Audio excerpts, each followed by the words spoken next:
Hello friends, welcome to Krishna creation. मैं हूं प्रीति जैन और आज मैं आपके साथ शेयर कर रही हूं सिंपल सादा ब्लाउज, जिसे आप मिनटों में तैयार कर सकते हैं बगैर किसी बहुत ज़्यादा मेज़रमेंट के। तो यहाँ पर जो मेज़रमेंट मैं बता रही हूँ वो इस तरह से है। यहाँ लेंथ में 15 इंच रेडी तैयार करने वाली हूँ। चेस्ट 40 चेस्ट के लिए है। वेस्ट राउंड इसमें है 34। शोल्डर यहाँ पर ध्यान देने लायक है कि 40 चेस्ट में भी शोल्डर यहाँ पर 14 ही है। तो इस हिसाब से हम अब कटिंग करना शुरू करते हैं। तो कटिंग यहाँ पर लाइनिंग पर सबसे पहले मैं करूँगी, जिससे कि मेन फैब्रिक कट करना बहुत इजी हो जाता है। और जैसा कि मैंने आपको बताया कि इसे मैं बना रही हूँ बिल्कुल सादा ब्लाउज, क्योंकि त्योहारों का सीज़न है और फटाफट मुझे इस ब्लाउज को रेडी करना है। साड़ी में इसकी यहाँ पर ये रेडी कर चुकी हूँ और अब यहाँ पर हम करेंगे मेजरमेंट। तो कपड़े को मैंने डबल फोल्ड करके रख लिया है। अब यहाँ पर बैक का पीस मैं ड्रॉ करती हूँ। तो देखिए यहाँ पर मुझे रेडी ब्लाउज बनाना है 15 इंच का, तो मैंने लंबाई ली है 16 इंच। उसके बाद शोल्डर यहाँ पर मैंने लेने हैं 5.5 इंच। क्यों? क्योंकि फुल शोल्डर है 14 और यहाँ मैं डीप नेक बनाऊंगी, तो फुल शोल्डर का हाफ होगा 7 इंच और उसमें से 1.5 इंच मुझे माइनस करना है डीप नेक के लिए। तो ये आ गया 5.5। अब आर्म होल के लिए भी मैं ले रही हूँ यहाँ पर 5.5 इंच। उसके बाद चेस्ट का 4th पार्ट मैंने लिया 10 इंच और उसमें 1.5 इंच मार्जिन का ऐड किया। ठीक है। अब यहाँ पर हम लेंगे वेस्ट राउंड यानी कि कमर का नाप। तो कमर 34 है, उसका 4th पार्ट मैंने यहाँ पर लिया है 8.5। उसके बाद 1 इंच हम लेंगे डार्ट के लिए और 1.5 इंच मार्जिन के लिए। अब आर्म होल का निशान मैं लगा लेती हूँ। तो यहाँ से 3 इंच पर मैंने एक निशान बनाया और फ्री हैंड से ये शेप लगा दी। आप फ्रेंच कर्व का यूज़ भी कर सकते हैं। शोल्डर पर मैंने लिया है 3 इंच, क्योंकि मुझे रेडी शोल्डर पट्टी चाहिए 2 इंच। तो 2.5 इंच का यहाँ पर नेक बचा है। अब नेक की गहराई आप अपने हिसाब से ले सकते हैं। मैं यहाँ पर डीप नेक ले रही हूँ क्योंकि उसी हिसाब से मैंने शोल्डर लिए हैं। तो 9 इंच मैंने यहाँ से डीप नेक लिया और यहाँ से भी 2.5 इंच लिया। उसके बाद इन दोनों को हम मिला देंगे और यहाँ पर आपको जो भी शेप लगाना हो आप ड्रॉ कर सकते हैं। यहाँ पर मैं सिंपल जो राउंड नेक हो रहा है वही ड्रॉ कर रही हूँ। अब हम इसे कट कर लेंगे। अब देखिए डीप नेक है ना, तो यहाँ से हल्का सा इस तरह से मैं कट करूँगी।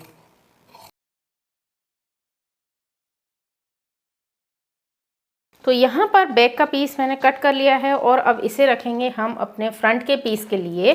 तो यहाँ पर जो ये वाली पट्टी होती है ना, इसे मैं आई हुक की पट्टी के लिए ले लूँगी और इसे सेम ड्रॉ करूँगी यहाँ इस तरह से। 1/2 इंच यहाँ एक्स्ट्रा लेना है आई हुक की पट्टी के लिए, इसे सेम ड्रॉ करना है। और चूंकि ये सादा ब्लाउज है ना, यहाँ हम डार्ट लगाएंगे, उसके लिए 1 इंच यहाँ पर मुझे एक्स्ट्रा लेना है। तो यहाँ पर मैं निशान लगा लेती हूँ 1 इंच का। ठीक है। तो यहाँ पर हमने फ्रंट का पीस ड्रॉ कर लिया है।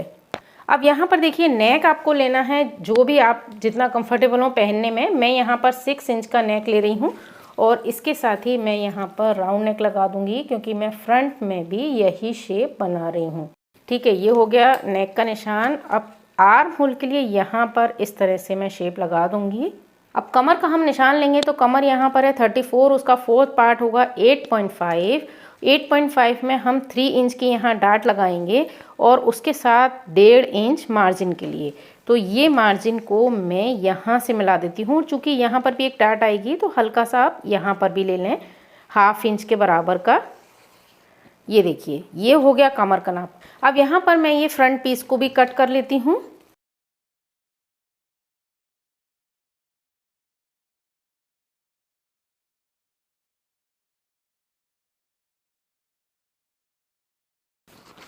ठीक है। तो यहाँ पर मेरे फ्रंट और बैक के पीस ये आ चुके हैं। अब देखिए ये फ्रंट का पीस है और ये बैक का पीस है। यहाँ पर मैं पहले डार्ट लगा लेती हूँ। तो ये जो मार्जिन है इसका 1.5 इंच का, इसे छोड़कर हम यहाँ पर इस तरह से निशान ले लेते हैं और ये निशान ही होता है बैक की डार्ट के लिए। तो यहाँ 5 इंच का मैंने ये डार्ट के लिए निशान लगा लिया और 1 इंच की मैं यहाँ पर डार्ट लगाऊंगी। ठीक है, ये हो गया बैक का पीस। अब फ्रंट के पीस के लिए आपको शोल्डर के लिए शोल्डर से पहले बस्ट पॉइंट लेना है। तो सबसे इजी तरीका होता है कि आप यहाँ पर इस तरह से करें और जो भी शोल्डर का सेंटर पॉइंट आता है ना, शोल्डर का सेंटर इसी लाइन पे आता है बस्ट पॉइंट। तो देखिए यहाँ से क्या नाप होगा, यहाँ से होगा 11.5 11.5। कैसे? तो चेस्ट का 4th पार्ट होगा 10 इंच। 10 इंच में हम बनाएंगे 1 इंच प्लस करते हैं हमेशा 11 इंच और 1/2 इंच यहाँ सिलाई का मार्जिन होता है तो 11.5, यानी यहाँ से तो हो जाएगा 11.5 इसका बस्ट पॉइंट। अब यहाँ की साइड से देखिए 1/2 इंच जब यहाँ पर हम निकाल देंगे और 4 इंच यानी कि 10वां भाग 40 का, तो ये यहाँ निशान आएगा और ये बिल्कुल इसके सेंटर में आया है। ये जो लाइन आई है ना सेंटर की, वो अब यहाँ पर आपको डाट लगानी है तो इसके जस्ट नीचे हम 1.5 इंच का एक निशान लगाएंगे, ठीक है। और ऐसे ही हम इस साइड लगाएंगे, ये 1.5, ये 1.5, ठीक है। अब इसके इधर हल्का सा तिरछा लेकर आप 1.5 का निशान लगा लीजिए, यानी 1.5 इंच का पूरा एक सर्कल बनेगा। अब ये जो लाइन है यहाँ से आपको लेना है दोनों साइड 1.5, क्योंकि ये जो 40 चेस्ट है ना, यहाँ पर मैं टोटल 3 इंच की डाट लगाऊंगी, तो 1.5 इंच इधर, 1.5 इंच इधर। अब यहाँ से आप इसे इस तरह से सिल लीजिए। अगर ये निशान बनाने में कोई प्रॉब्लम है तो आप यहाँ इससे भी निशान लगा सकती हैं इस तरह से। अब जस्ट इसके सामने हम एक लाइन खींचेंगे, ये भी 1/2 इंच की डाट लगेगी, क्योंकि 1 इंच मैंने कपड़ा यहाँ ऑलरेडी बड़ा रखा है। अब यहाँ से लेंगे 3 इंच और इस 3 इंच को इस वाले निशान से आपको मिला देना है, ठीक है। अब यहाँ से आपको 3 इंच की डाट लगानी है, ये डाट इतनी ही लगती है। तो ये जो डाट लगाएंगे आप, तो इसका जो ये सर्कल बनेगा ना, आपके ब्लाउज की फिटिंग इतनी गजब की आएगी और फटाफट ये ब्लाउज तैयार हो जाता है। बहुत ज़्यादा इसमें मेज़रमेंट की ज़रूरत नहीं पड़ती है। और जब आप पहनेंगे तब आप इस वीडियो को देखकर आप एक ब्लाउज बनाइए और फिर मुझे ज़रूर कमेंट में बताइएगा कि इसकी फिटिंग आपको कैसी आई और ये कितनी देर में तैयार हुआ। तो ये हो गया हमारे लाइनिंग के पीस। अब इसे रखेंगे मेन फैब्रिक पर और फटाफट उसे कट कर लेते हैं। तो देखिए यहाँ पर मैंने मेन फैब्रिक को डबल फोल्ड करके बिछा लिया है और यहाँ पर मैंने फोल्डेड साइड पर रखा है बैक का पीस और जो खुली हुई साइड है ना, यहाँ पर इस किनार के ऊपर मैंने रखा है फ्रंट का पीस। अब हम इसे कट कर लेंगे और ये जो बचा हुआ कपड़ा है उसमें से बनाएंगे एल्बो स्लीव्स।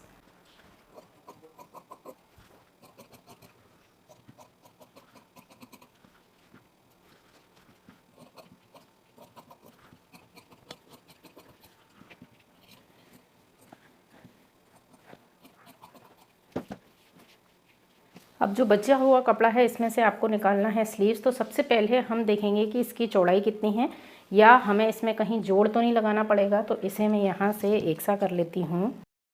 अब देखिए चूँकि ये साटन वाला कपड़ा है ना, इसलिए मैंने इसके यहाँ पिन कर लिया है।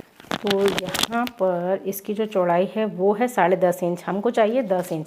तो हम नीचे की साइड से इतना कपड़ा तो निकाल देंगे। अब आपको लंबाई देखनी है इसमें कि कितनी लंबाई आपको बनानी है। तो मैं यहाँ पर 10 इंच रेडी बनाऊंगी और 1 इंच इधर फोल्ड होगा। मैं टोटल यहाँ पर अभी ले लेती हूँ 12 इंच की लंबाई। अब यहाँ से 4 इंच पर हम एक निशान लगाएंगे और यहाँ से 1.5 इंच स्ट्रेट लेने के बाद आपको यहाँ पर स्लीव्स का निशान लगा देना है। आप चाहें तो पफ स्लीव्स भी ले सकती हैं, यहाँ पर इतना एक्स्ट्रा है कपड़ा पफ स्लीव्स लेने के लिए। अब यहाँ 6 इंच का बॉटम है, उसमें मैं 2 इंच ले लूँगी, तो 8 इंच पर मैं यहाँ निशान लगा लेती हूँ।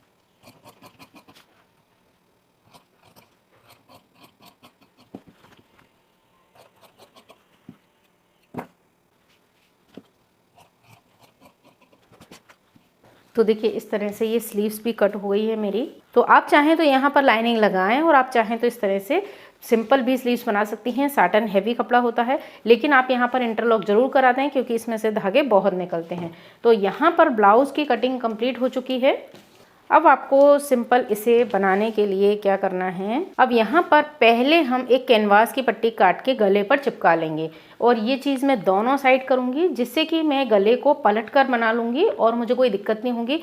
तो पहले हम एक नेक की जो पट्टी है उसी हिसाब से इसे कट करेंगे और यहाँ चिपका लेंगे। तो देखिए फ्रेंड्स, इस तरह से मैंने यहाँ पर कैनवास चिपका लिया है। उससे क्या हुआ, ये कपड़ा थोड़ा सा हार्ड हो गया है। और अब आपको इसके ऊपर इसे अपोजिट रखना है। ये सीधा पीस है और यहाँ पर हम इसे रखेंगे, ठीक है। अब सबसे पहले हम नेक पर सिलाई लगाएंगे बिल्कुल बारीकी से। तो नेक पर जब सिलाई लगाएंगे तो ये कपड़ा थोड़ा सा हार्ड हो जाता है ना, तो यहाँ पर नेक की फिनिशिंग बहुत ही अच्छी आएगी और आपको कोई भी अलग से कपड़ा लेकर नेक पलटने की ज़रूरत नहीं रहेगी। हम यहाँ पर सिलाई करेंगे, हल्के हल्के कट लगाएंगे और इसे पलट देंगे। पलटने के बाद इसे चारों तरफ से आपको अटैच कर लेना है और सेम हम बैक का पीस भी इसी तरह तैयार करेंगे। देखिए मैंने यहाँ पर भी इस कैनवास को चिपका लिया है और सेम इसी तरह से मैं बैक का पीस तैयार करूँगी। और स्लीव्स हमने कट कर ही ली हैं, तो इन्हें मैं रेडी करके आपको बताती हूँ।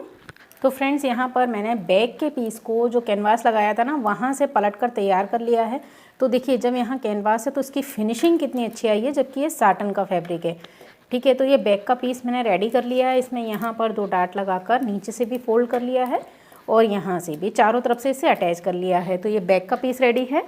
अब इसी तरह से मैंने फ्रंट के पीस भी रेडी कर लिए हैं। ये नेक को हमने पलट कर तैयार किया है। ये देखिए यहाँ कैनवास और चारों तरफ से इसे अटैच कर लिया है। अब यहाँ पर मैं आपको डाट लगाकर बताती हूँ। सबसे पहले हम यहाँ वाली डाट लगाएंगे। अगर आपका कपड़ा ज़्यादा सिल्की हो तो आप पहले यहाँ पर एक एक सिलाई लगा लें, जिससे आपके दोनों कपड़े बराबर से पकड़ में आए। आपको डाट लगाते समय हमेशा यहाँ पर और यहाँ पर सिलाई को लॉक करना रहेगा। अब ये जो हमारी 3 इंच की डाट है, इसे हम लगाएंगे।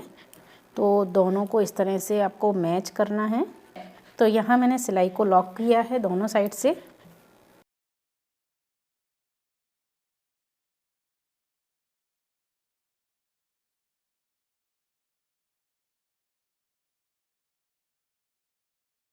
तो देखिए अगर आप इसमें कप अटैच करते हैं तो ये इस तरह से इसका लुक आता है, और अगर आप कप अटैच नहीं भी करेंगे तो भी इसका बहुत ही शानदार फिटिंग आती है, बहुत अच्छा इसका लुक आता है। तो देखिए इस तरह के ब्लाउज़ में बिना कप अटैच किए ही बहुत शानदार इसका पफ आता है, और इसका जो यहाँ का लुक है ना, ये एकदम बेल्ट जैसे यहाँ फिक्स हो जाता है। तो आपको इस ब्लाउज की फिटिंग बहुत ही गजब की आएगी। तो इसमें मैं सेकंड पार्ट तैयार करके पूरा ब्लाउज रेडी करके आपको इसका लुक बताती हूँ। तो देखिए फ्रेंड्स, इस तरह से हमारा ब्लाउज़ तैयार हो गया है। बहुत ही इजी स्टेप्स हैं इसकी और बहुत इजी है बनाने में। तो ये इसका फ्रंट का लुक है और बैक का लुक इसका इस तरह से आया है। आप इसमें और भी ज़्यादा डीप नेक ले सकते हैं, जितना आप कंफर्टेबल हों उस हिसाब से आप इसे बना सकते हैं। तो कम समय में और बहुत अच्छी फिटिंग वाला ब्लाउज़ अगर आप बनाना चाहते हैं तो प्लीज़ इस वीडियो को देखिए और इसके साथ ही आप यही स्टेप्स फॉलो करके अपने ब्लाउज़ को बनाइए, और उसके बाद मुझे कमेंट में ज़रूर शेयर कीजिएगा कि आपका ब्लाउज़ कैसा बना है। आई होप आपको वीडियो पसंद आया होगा। अगर वीडियो पसंद आया तो प्लीज़ इसे लाइक और शेयर कीजिए, सब्सक्राइब कीजिए, मेरे चैनल को, पेज को फॉलो कीजिए। वीडियो देखने के लिए आपका बहुत बहुत धन्यवाद। नमस्कार।